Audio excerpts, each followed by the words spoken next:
एक सपना पाल रखा था इन्होंने, जो है ये सेना में जाकर के देश सेवा करना चाहती थी, लेकिन मेडिकल अनफिट होने के बाद उनका जो सपना था वो टूट गया। तो जब भारत में आई तो भारत में आने के बाद जो वर्तमान भारत का परिवेश देखा और खास करके उस समाज को देखा जिस समाज से आती हैं, महिला समाज में जिस तरह की विकृतियां हैं, जिस तरह का भेदभाव देखा जा रहा है, जिस समाज में हम आते हैं उस समाज की बात कर लें तो वो समाज एक ऐसा समाज है जिस समाज ने लड़कों को पूरी दुनिया दे दी, लेकिन लड़कियों के लिए क्या दिया, चार दीवारियों में उनको कैद करके रख दिया। तो जो चूल्हे पे रोटी बना रही है जो लड़की, उससे कोई नहीं प्रभावित हो रहा है। कोई बाहर निकल रहा है जो लड़ रहा है उसी से लोग प्रभावित हो रहे हैं कि हमारे देश में अभी भी भूखमरी से लोग मर रहे हैं। राशन बांटने से कुछ नहीं हो रहा है। अब एयर कंडीशन रूम में रहने वाले जो पत्रकार है ना, जो अपनी गाड़ी से उतरते वक्त भी कोई छाता खोलता है, वैसे पत्रकारों की जरूरत मुझे नहीं लगता है लोगों को है। और अपने हक के लिए लड़ेंगे और लड़ेंगे, बेशक लड़ेंगे, क्योंकि हम टैक्स पेयर हैं। हम वोट देते हैं तो कोई नेता सत्ता में बैठता है, अगर हम वोट ना दे तो किसी को चेयर वेयर नहीं मिलने वाली है, तो क्यों बर्दाश्त करें भाई। कि कपड़ों पे भी आप कमेंट करेंगे, बैठ के खाने के तरीके पे भी आप कमेंट करेंगे, बोलने पे भी आप कमेंट करेंगे, चलने पे भी आप कमेंट करेंगे, हंसने पे भी आप कमेंट करेंगे, तो हम जिंदा कैसे रहेंगे। कि लड़कियां अगर जींस पहन के गांव से निकल जाएं तो उनके चरित्र को नाप लिया जाता है। अगर स्वभाव होता है सबका, अगर किसी लड़की का मुस्कुराना स्वभाव है तो इसका मतलब ये नहीं होता कि वो किसी को लाइन ही मार रही है, लेकिन गांव में ये मान लिया जाता है। एक डिब्बा बना दीजिए, एक डिब्बा रख दीजिए और उसमें लड़कियों को फीड करने लगे कि थोड़ा सा हाथ ऐसे मोड़ लो, थोड़ा सा पैर ऐसे मोड़ लो, उस डिब्बे में आ जाओ, तब तुम संस्कारी लड़की बन जाओगी। आप नहीं तय करेंगे कि मैं संस्कारी हूँ या नहीं, मेरा काम बताएगा मैं संस्कारी हूँ या नहीं। अब तो 21 साल हो गया, 21 साल के बाद आप जिससे चाहे ऐसे बांध देंगे और हम खुश रहेंगे क्योंकि हमारे भैया, चाचा, फूफा ने हमारे लिए पसंद किया है। ये जरूरी थोड़ी है। साथियों नमस्कार, मैं रजनीश और आप देख रहे हैं जन आदर्श भारत। साथियों आज हम उपस्थित है एक ऐसी जगह पर और हम जिनसे आज मिलवाने जा रहे हैं, एक ऐसी शख्सियत से आज मैं खुद मिला हूं और आपसे मैं रूबरू कराऊंगा, जिनके बारे में अगर बता दें तो बहुत सारे लोग, क्या आप भी जानते होंगे, कोई ऐसा नहीं बचा हमको लगता है। और जब पहली बार हमने देखा था तो कहीं हम में भी भ्रम ये हो गया था कि ये गाजीपुर से ही है, क्योंकि हमारा गृह जनपद गाजीपुर है। लेकिन बाद में पता चला कि आप उत्तर प्रदेश के एक ऐसी जगह से आती हैं जो आज बड़ी चर्चाओं में है, जहां से बुलडोजर बाबा भी आते हैं। गोरखपुर से ही आती हैं, गोरखपुर की रहने वाली हैं, जिनके बारे में अगर हम बताएं तो चूंकि कारण है कि हमने बहुत सारे इंटरव्यू में देखा है कि अगर इनके बारे में अगर तारीफ बतियाइए तो तमाम जो है पत्रकारों को हमने इनको रोकते हुए देखा है कि नहीं भाई, हमारे तारीफ में आप क्या क्या बोल रहे हैं। लेकिन ये बात की सच्चाई है, शायद आपको अंदाजा नहीं होगा, आपको मतलब मैम को मैं बोल रहा हूँ कि उनको अंदाजा नहीं होगा, लेकिन इस बात को हम लोग समझते हैं। ये देश देख रहा है कि जिस तरह की निर्भयता के साथ, बेखौफ और बेबाक तरीके से जिस तरह से आप पत्रकारिता कर रही हैं, हालांकि जिस पत्रकारिता की वर्तमान भारत के इस वर्तमान परिवेश में आवश्यकता थी, उसमें जिस तरह की पत्रकारिता आपके द्वारा की जा रही है, तो एक ऐसे बेखौफ और बेबाक महिला पत्रकार से आपकी मुलाकात कराने जा रहे हैं, जिनका नाम है पल्लवी राय। और इनके बारे में थोड़ा सा मैं चर्चा कर लूं, इनके बारे में थोड़ा सा मैं बता दूं तो इनका जन्म हुआ था इंडिया में, उनका पालन पोषण भी इंडिया में हुआ, पढ़ाई लिखाई इंडिया में हुई। भले एक सपना पाल रखा था इन्होंने, जो है ये सेना में जाकर के देश सेवा करना चाहती थी, लेकिन मेडिकल अनफिट होने के बाद उनका जो सपना था वो टूट गया, चकनाचूर हो गया। और उसके बाद इन्होंने जो रुख किया फिर भारत का किया। अब इंडिया और भारत की मैं बात कर रहा हूँ तो हो सकता है कि मुझे अनाप शनाप भी आप बोलने लगेंगे, लेकिन इंडिया और भारत में अंतर क्या है मैं मैम से ही पूछूंगा। इसलिए पूछूंगा कि मैं उस बारे में जितना बेहतरीन तरीके से ये बताएंगी उसका वर्णन मैं नहीं कर पाऊंगा। तो जब भारत में आई तो भारत में आने के बाद जो वर्तमान भारत का परिवेश देखा और खास करके उस समाज को देखा जिस समाज से आती हैं, महिला समाज में जिस तरह की विकृतियां हैं, जिस तरह का भेदभाव देखा जा रहा है, जिस समाज में हम आते हैं उस समाज की बात कर लें तो वो समाज एक ऐसा समाज है जिस समाज ने लड़कों को पूरी दुनिया दे दी, लेकिन लड़कियों के लिए क्या दिया, चार दीवारियों में उनको कैद करके रख दिया। मैं उस समाज की बात कर रहा हूं जिस समाज में लड़कों को ऊंची उड़ाने दी, लेकिन लड़कियों का पर कतर करके रख दिया। मैं उस समाज की बात कर रहा हूं जिस समाज ने कहीं ना कहीं जो लड़के थे उनकी गलतियों पर आंखें बंद कर ली, लेकिन लड़कियों के ऊपर नजर रख रख करके उनको अपाहिज तक बना दिया। उस समाज की मैं बात कर रहा हूँ।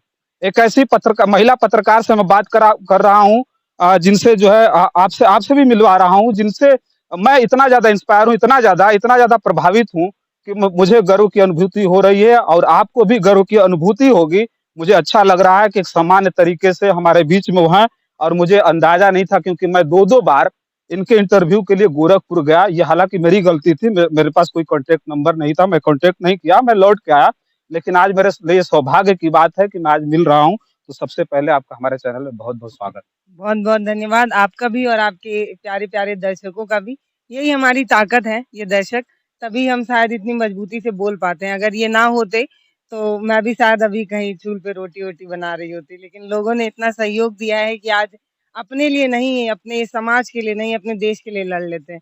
तब मुझे भी कोई नहीं पूछ रहा था, लेकिन अब पूछ रहे हैं, लोग पसंद करते हैं। जैसे आपने बताया कि कहीं न कहीं मैंने आपको भी प्रभावित किया है। तो जो चूल्ह पे रोटी बना रही है जो लड़की, उससे कोई नहीं प्रभावित हो रहा है। कोई बाहर निकल रहा है, जो लड़ रहा है, उसी से लोग प्रभावित हो रहे हैं, है ना? तो भैया तो सबसे पहले तो आपको मजबूत बनना पड़ेगा, पहली बात। सबसे जब बात आपने शुरुआत की तो आपने कहा कि मुझे पहले लगता था कि ये गाज़ीपुर से हैं, तो बाद में पता चला गोरखपुर से हैं। ना मैं गोरखपुर से हूँ, ना मैं गाज़ीपुर से हूँ, मैं पूरे भारत से हूँ और मैं वहाँ रहना चाहती हूँ। पूरे भारत से हूँ और अगर कभी मौका मिले तो विदेश भी जाएँगे, वहाँ भी देख के आएँगे कि कैसे कल्चर है वहाँ का भी। दूसरी बात जो आप बता रहे हैं कि इंडिया और भारत में फ़र्क, आपको नहीं दिखता है क्या? कुछ लोग एसी में रहते हैं, कुछ लोगों के ज़िंदगी में इतने अभाव नहीं है, कुछ लोगों के पास इफ़रात पैसा है, कुछ लोगों के पास इफ़रात पैसा नहीं है, इतना पैसा नहीं है कि वो एक टाइम का भोजन कर सकें। और वही लोग वोट देके सरकार बनाते हैं और जब वो लोग सरकार जिन जो नेता लोग होते हैं, वो जब सरकार में बैठ जाते हैं, तो जिनसे वो वोट लिए रहते हैं, उन्हीं के बारे में नहीं सोचते हैं। आप अभी आपको ये पता नहीं पता होगा कि नहीं लेकिन हर पत्रकार लगभग ये बात जानता है कि हमारे देश में अभी भी भुखमरी से लोग मर रहे हैं। राशन बाँटने से कुछ नहीं हो रहा है। अभी भी लोग मर रहे हैं। आंकड़े में अभी भी पता चल रहा है कि बच्चे कुपोषित हो रहे हैं। तो एक तरफ लोगों के पास इतना पैसा है कि बीमार हो जा रहे हैं, शुगर हो जा रहा है, हई हो जा रहा है, हऊ हो जा रहा है और दूसरी तरफ देश का बच्चा जो गरीब है, वो 2 जून की रोटी नहीं पा रहा है इसलिए वो कुपोषित हो जा रहा है। तो भारत सिर्फ एक तरफ़ा जो इंडिया है वो एक तरफ़ा थोड़ी आगे बढ़ पाएगा। कुछ बच्चों को इतनी सुविधाएँ मिल जाएँ और कुछ बच्चे जो है वो आज भी चट्टी पे बैठ कर पढ़ें, ऐसे तो नहीं हो पाएगा ना। अब नेता लोगों के बच्चे जो है वो बस से जाते हैं, एयर कंडीशन रूम में बैठ के पढ़ते हैं और जो गरीब परिवार के बच्चे हैं, जो ऐसे गाय को पाल के, कंडे बना के, उससे रोटी बनाकर खाकर और फिर कॉम्पिटिशन में आप दोनों लोगों को बराबर बैठा देते हैं। जिनके पास इतनी सुविधाएँ हैं, जो अच्छे इंस्टीट्यूट से पढ़ के आए, कोचिंग से पढ़ के आए, हाँ, उनके पास इतनी इतनी ढेर सारी सुविधाएँ। और जो गरीब परिवार के बच्चे हैं, दोनों को एक साथ खड़ा करके आप बोलेंगे कि पेपर दीजिए और दोनों बराबर खेल लीजिए, ऐसे थोड़ी होगा। सुविधाएँ भी तो मिलनी चाहिए। तो हमारे देश में सच में अभी भी बहुत बहुत ज़्यादा इंडिया और भारत में फ़र्क है।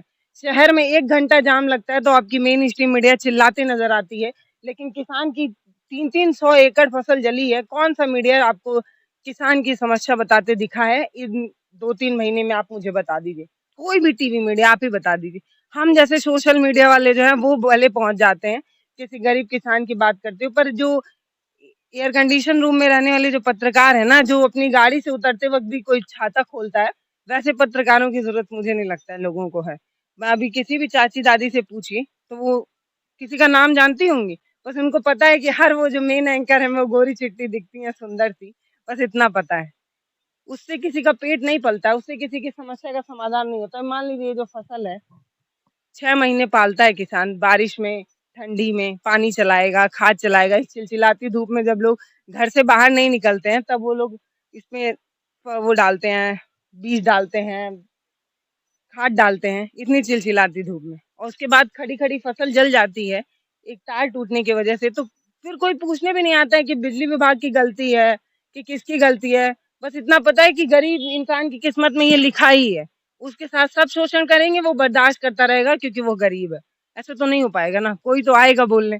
अब हम जैसे छोटे-छोटे लोग ही निकलेंगे और अपने हक के लिए लड़ेंगे और लड़ेंगे, बेशक लड़ेंगे क्योंकि हम टैक्स पेयर हैं। हम वोट देते हैं तो कोई नेता सत्ता में बैठता है। अगर हम वोट ना दें तो किसी को चेयर-वेयर नहीं मिलने वाली है, तो क्यों बर्दाश्त करें भाई? नहीं बर्दाश्त। एक बात हम कर रहे थे जो आपसे जैसे बहुत सारे लोग प्रभावित होंगे, हैं भी, बहुत सारे लोग हैं। और ख़ास करके मैं अपनी बात करूँ तो जिस चैनल पे मैं आज बात कर रहा हूँ, जिस चैनल के माध्यम से लोगों के बीच में खबरें ला रहा हूँ, इस चैनल को हमने आज से 2 साल पहले बनाया था और सच बताऊँ हमने कभी ये बात नहीं कही और आज हो सकता है कि मैं आपसे बात कर रहा हूँ तो आपको लगे कि आपकी बड़ाई में बात कर रहा हूँ।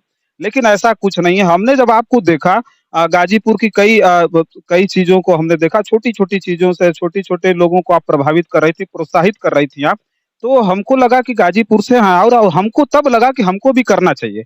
और हमने 2 साल पहले जो चैनल बनाया था, कोई काम हमने नहीं किया, लेकिन फिर हमने काम शुरू किया और हम लोग इस पे काम कर रहे हैं। बहुत सारे लोग आपसे प्रभावित हैं, लेकिन जो वर्तमान का परिवेश है, भारत 75 साल पहले आज़ाद हो गया। उसके साथ-साथ आज देश 21वीं सदी में है। लेकिन जो समाज की बात हम करें, जो समाज के अंदर धारणाएँ हैं लड़के और लड़कियों को लेकर के, तो उसमें अगर हम कहें तो बड़ी बहादुरी की बात थी कि उस माहौल से निकल कर के आप जब बाहर निकलती हैं और बाहर निकल कर के इस तरह की बात करती हैं लोगों के साथ, ये इतना बड़ा काम है, इतना मतलब मुश्किल वाला काम है, उस मुश्किल वाले काम को इतनी मुस्तैदी से करना और आपसे लोग प्रभावित हो रहे हैं, हम जैसे लोग प्रभावित होकर कितने लोग प्रभावित होंगे हमारे जैसे लोग और उतर करके पत्रकारिता के लाइन में आके काम कर रहे हैं।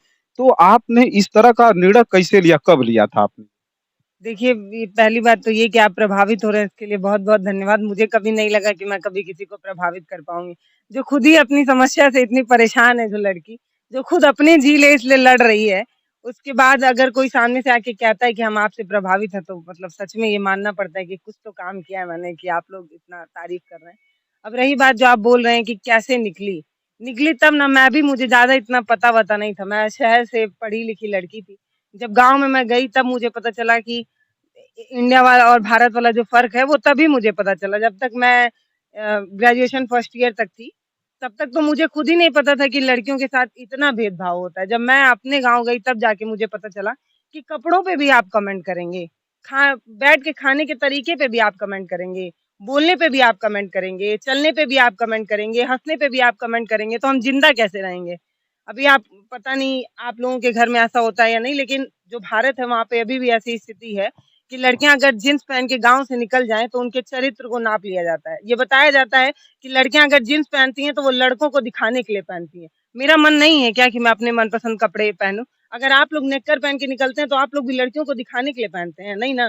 तब आप कंफर्टेबल रहने के लिए पहनते हैं। तो अगर हम कंफर्टेबल रहने के लिए जींस पहन रहे हैं तो इसमें क्या गलत है? अगर हम अगर स्वभाव होता है सबका, अगर किसी लड़की का मुस्कुराना स्वभाव है तो इसका मतलब ये नहीं होता कि वो किसी को लाइन ही मार रही है।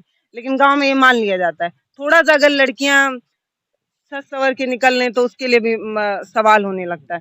तो इतना तो नहीं ना। अब आप एक एक एक डिब्बा बना दीजिए, एक डिब्बा रख दीजिए और उसमें लड़कियों को फीड करने लगें कि थोड़ा-सा हाथ ऐसे मोड़ लो, थोड़ा-सा पैर ऐसे मोड़ लो, उस डिब्बे में आ जाओ, तब तुम संस्कारी लड़की बन जाओगी। एक समाज यही ना तय करता है लड़कियों का कि ऐसे लड़कियाँ ऐसी होंगी तो संस्कारी होंगी, बस उसी को बदलना है। आप नहीं तय करेंगे कि मैं संस्कारी हूँ या नहीं। मेरा काम बताएगा मैं संस्कारी हूँ या नहीं। किसी को हक नहीं। अब आप लड़कों को तो नहीं कहते हैं कि 10 बजे बाहर नहीं अगर सारे लड़के 10 बजे के अंदर घर में रहेंगे ना तो किसी लड़की का रेप नहीं होगा। लड़कों को तो कभी नहीं कहा जाता है कि आप घर के अंदर रहिए। 6 बजे के बाद लड़कियां बाहर ना निकलें। अगर 6 बजे या 10 बजे लड़की बाहर निकलती है और उसके साथ कुछ गलत होता है तो कभी किसी लड़के पे सवाल होते आपने नहीं देखा होगा। क्या जरूरत था उस लड़की को जो वो रात में बाहर निकली? किसी की माँ बीमार हो सकती है, वो दवा लाने भी बाहर जा सकती है। कुछ भी हो सकता है। कोई अपने मान लीजिए कहीं बाहर शहर से काम करती हो, वापस आ रही हो अपने गाँव, लेकिन हमेशा जब भी सवाल खड़ा होगा लड़कियों पे ही होगा। लड़कियाँ के कपड़े पे सवाल होता है। जब कभी किसी लड़की के साथ कुछ गलत होता है तो सबसे पहले उसके कपड़े देखे जाते हैं, वो क्या पहनी थी। अगर वो कुछ मॉडर्न कपड़े पहनी है तो मतलब उसकी ही गलती है। उसने न्योता दिया है कि मेरे साथ कुछ गलत हो जाए। आप ऐसा समाज बना रहे हैं जहाँ आप महिलाओं को हर तरीके से बस उस डिब्बे में बंद कर लेना चाहते हैं जो आपने बनाया है। आप कभी किसी लड़की से इत्मीनान से पूछते हैं, आपके घर में जो बहनें होंगी, क्या आपने कभी उससे पूछा है कि तुम अपनी ज़िंदगी में क्या करना चाहती हो? नहीं पूछते हैं, क्योंकि आपने मान लिया है कि ये जो पुरुषवादी समाज है उसमें जो लड़कियाँ हैं, वो जो आप तय करेंगे उसी हिसाब से खुश है। आप 18 अब तो 21 साल हो गया, 21 साल के बाद आप जिससे चाहें ऐसे बाँध देंगे और हम खुश रहेंगे क्योंकि हमारे भैया, चाचा, फूफा ने हमारे लिए पसंद किया है। ये ज़रूरी थोड़ी है। अगर एक लड़की चैन से नीम के पेड़ के नीचे सांस लेना चाहती है तो आपको क्या दिक्कत है भाई? नहीं जी सकते हैं।